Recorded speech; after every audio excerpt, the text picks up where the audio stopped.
خوش آمدید۔ آج ہم ایک بہت ہی اہم موضوع کو سمجھنے والے ہیں، خاص طور پر امتحانات کے نقطہ نظر سے۔ ہم ڈاکٹر ہانیمن کے آرگینن آف میڈیسن کے بالکل پہلے کال یعنی ایفورزم 1 کی گہرائی میں جائیں گے اور دیکھیں گے کہ کیسے اس ایک چھوٹے سے جملے میں ہومیوپیتھی کا پورا فلسفہ چھپا ہوا ہے۔ اچھا، تو اس ایفورزم کو اچھی طرح سمجھنے کے لیے ہم اسے 4 حصوں میں تقسیم کریں گے۔ سب سے پہلے ہم دیکھیں گے کہ ایک معالج یعنی فزیشین کا اصل مشن کیا ہے۔ پھر ہم صحت اور بیماری کی ہومیوپیتھک تعریف کو سمجھیں گے۔ اس کے بعد ہم اس بات پر غور کریں گے کہ بیمار سے کیا مراد ہے، اور آخر میں ہم علاج یعنی کیور کے بنیادی اصول کا جائزہ لیں گے۔ تو آئیے خود اس قول سے شروع کرتے ہیں۔ ڈاکٹر ہانیمن کا یہ ایک جملہ سچ پوچھیں تو ہومیوپیتھی کی پوری عمارت کی بنیاد ہے۔ اس میں استعمال ہونے والا ہر لفظ ہائی، اونلی، ریسٹور دا سک ٹو ہیلتھ اور کیور، یہ سب بہت گہرے معنی رکھتے ہیں اور امتحان میں ان کی وضاحت کرنا بہت ضروری ہے۔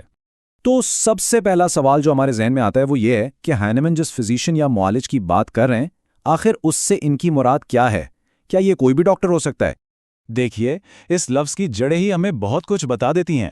فزیشین صرف دوائیں دینے والا نہیں ہوتا۔ یہ لفظ اصل میں یونانی لفظ فیوسس سے نکلا ہے، جس کا مطلب ہے فطرت۔ تو ایک حقیقی معالج وہ ہے جو فطرت کے قوانین کو نہ صرف سمجھتا ہے بلکہ انہیں علاج کے لیے استعمال کرنا بھی جانتا ہے۔ یہاں پر ڈاکٹر ہانیمن ایک بہت بڑا اور واضح فرق بتا رہے ہیں جو امتحانی سوالات میں اکثر پوچھا جاتا ہے۔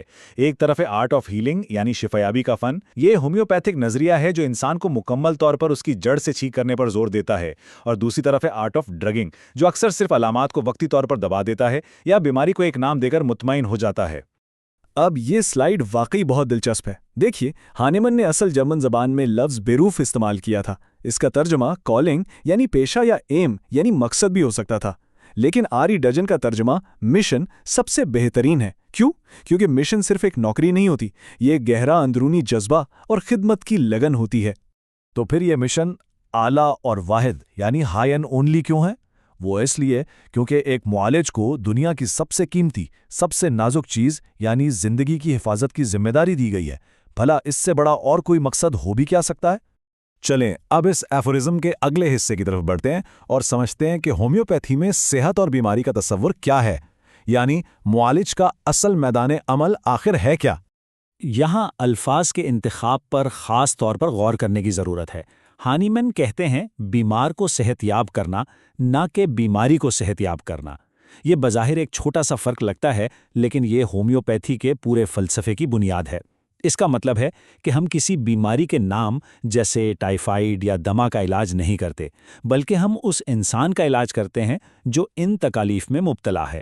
صحت کی تعریف سمجھنے کے لیے اسٹوارٹ کلوز کی یہ بات بہت ہی خوبصورت ہے۔ صحت کیا ہے؟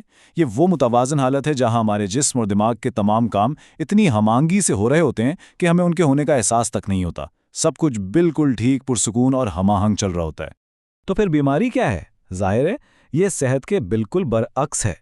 یہ ایک ڈیزیز یعنی بے آرامی کی حالت ہے جہاں جسم کی اندرونی ہم آہنگی بگڑ جاتی ہے۔ اسٹوارٹ کلوز اس سے زندگی کا ایک ایسا غیر معمولی عمل کہتے ہیں جو فرد کی حقیقی نشوونما اور اس کی زندگی کے مقصد میں رکاوٹ بن جاتا ہے۔